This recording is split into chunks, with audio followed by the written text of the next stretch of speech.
কলকাতা বিশ্ববিদ্যালয় BA fifth সেমিস্টারের সকল ছাত্রছাত্রী, তোমাদের যাদের এডুকেশন সাবজেক্টটি পাস কোর্সে রয়েছে, অর্থাৎ এডুকেশন ডিএসই A2 পেপারটি তোমাদের যাদের রয়েছে, তোমাদের জন্য আজকের এই ভিডিওটি খুবই গুরুত্বপূর্ণ হতে চলেছে। কারণ আজকের এই ভিডিওটিতে তোমাদের জন্য বাছাই করা খুবই গুরুত্বপূর্ণ দুটি 5 নম্বরের কোশ্চেনের অ্যান্সার সহ ভিডিও নিয়ে আলোচনা করব। কোশ্চেনের অ্যান্সারে যাওয়ার আগে তোমাদের যে বিষয় বলার ছিল, তোমাদের এই সাবজেক্টের উপর থেকে সম্পূর্ণ PDF নোটস রেডি রয়েছে।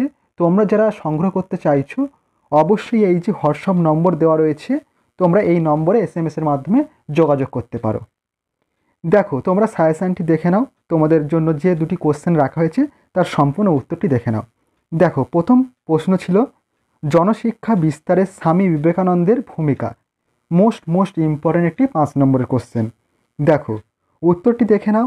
উত্তরে বলা হয়েছে, ঊনবিংশ শতাব্দীতে যে কয়েকজন মনীষী তাদের শিক্ষা, সংস্কৃতি, জ্ঞান, যুক্তিবাদী চিন্তা, বিজ্ঞান মনস্কতা, মানবতাবাদ ইত্যাদি বৈশিষ্ট্যের জন্য চিরস্মরণীয়, স্বামী বিবেকানন্দ তাদের মধ্যে অন্যতম। বেদান্তের নতুন ব্যাখ্যা প্রদান, হিন্দু ধর্মকে নতুন করে বিশ্ববাসীর সামনে তুলে ধরা, পরাধীন ভারতবাসীর দুঃখ দৈন্যকে তুলে ধরা ইত্যাদির জন্য তিনি যেমন বিখ্যাত, তেমনি শিক্ষাক্ষেত্রে তার অবদান তথা ভূমিকা আজও সমানভাবে প্রাসঙ্গিক। নেক্সট পয়েন্ট লিখবে তোমরা, জনশিক্ষা বিস্তারে বিবেকানন্দের ভূমিকা। স্বামীজি উপলব্ধি করেছিলেন মানুষের যথার্থ শিক্ষার জন্য জনশিক্ষার ব্যবস্থা করা প্রয়োজন।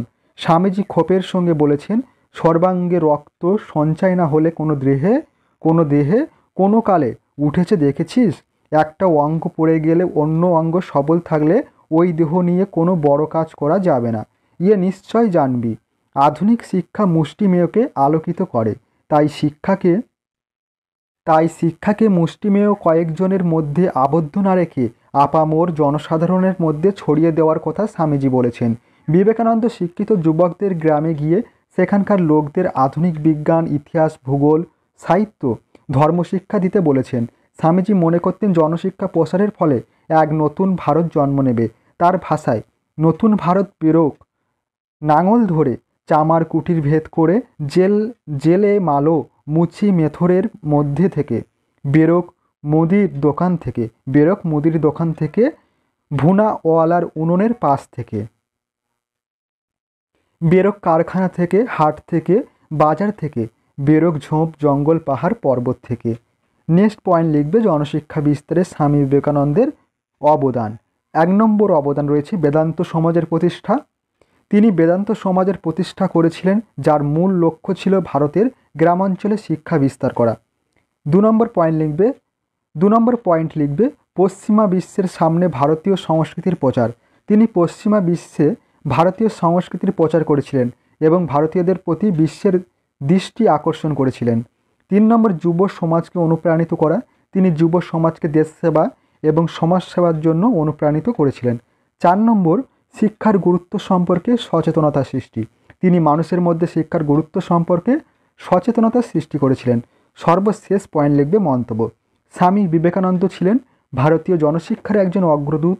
তার দৃষ্টিভঙ্গি এবং প্রচেষ্টার ফলে ভারতে শিক্ষার প্রসার ঘটেছে। তার আদর্শ আজও আমাদের মধ্যে অনুপ্রাণিত করে। এরপর দেখে নাও, নেক্সট কোশ্চেন রাখা হয়েছে, রুশোর নেতিবাচক সম্পর্ক আলোচনা করো। রুশোর নেতিবাচক শিক্ষা সম্পর্কে আলোচনা করো। মোস্ট ইম্পর্টেন্ট একটি 5 নম্বরের কোশ্চেন। দেখো, উত্তরটি দেখে নাও। উত্তরে বলা হয়েছে, দেখো, রুশোর নেতিবাচক শিক্ষা। প্রথম পয়েন্ট, রুশোর নেতিবাচক শিক্ষার কথা ব্যাপকভাবে বলতে চেয়েছেন। রুশো নেতিবাচক শিক্ষার কথা ব্যাপকভাবে বলতে চেয়েছেন। তার মতে নেতিবাচক শিক্ষা বলতে শিক্ষার অভাবকে বোঝায় না, পরিবর্তে প্রচলিত শিক্ষা ব্যবস্থার বিকল্প পদ্ধতির কথা তিনি বলতে চেয়েছেন। রুশো নেতিবাচক শিক্ষার নিম্নলিখিত বৈশিষ্ট্যের কথা বলেছেন।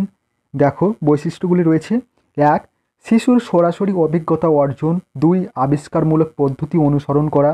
3, শৈশবের সময় না বাঁচানোর ব্যবস্থা। 4, পুঁজিগত শিখনের ব্যবস্থা না থাকা। 5, কোনো অভ্যাস গঠনের প্রয়োজন নেই। 6, কোনো প্রত্যক্ষ নৈতিক শিক্ষার ব্যবস্থা না থাকা। 7, কোনো প্রথাগত শৃঙ্খলা থাকবে না। 8, চিরাচরিত শিক্ষাদান পদ্ধতি অনুসরণ না করা। 9, ধারণা অপেক্ষা উদাহরণ শ্রেয়। 10 নম্বর তিনি বলেছেন বৈশিষ্ট্য, কাজের মাধ্যমে শিখনের নীতি অনুসরণ করা। 11, সামাজিক অংশগ্রহণের মাধ্যমে সামাজিক জ্ঞান লাভ করা। সর্বশেষ পয়েন্ট রয়েছে দেখো মন্তব্য। আধুনিক শিক্ষাবিদগণের মধ্যে অনেকে রুশোর নেতিবাচক শিক্ষার সমালোচনা করেছেন, তথাপি সেই সময় প্রচলিত শিক্ষা ব্যবস্থার বাঁধা ধরা গণ্ডির বাইরে তিনি যে আধুনিক শিক্ষা ব্যবস্থা বিশেষত নেতিবাচক শিক্ষার কথা বলেছেন তার গুরুত্ব আজও অপরিসীম। এই ছিল তোমাদের সম্পূর্ণ কোশ্চেন দুটির অ্যান্সার। অবশ্যই তোমরা কোশ্চেন দুটির অ্যান্সার খাতায় নোট ডাউন করে নিও এবং ভালোভাবে প্র্যাকটিস করো। অবশ্যই তোমরা কোশ্চেন দুটি তোমাদের পরীক্ষার খাতায় কমন পেয়ে যাবে। এবং তোমরা যারা চাইছো স্টাডি মেটেরিয়াল সংগ্রহ করতে, তোমরা অবশ্যই যে হোয়াটসঅ্যাপ নম্বরটি দেওয়া রয়েছে ওখানে SMS-এর মাধ্যমে যোগাযোগ করো। খুবই সামান্য টাকার বিনিময়ে তোমরা স্টাডি মেটেরিয়ালটা সংগ্রহ করতে পারো।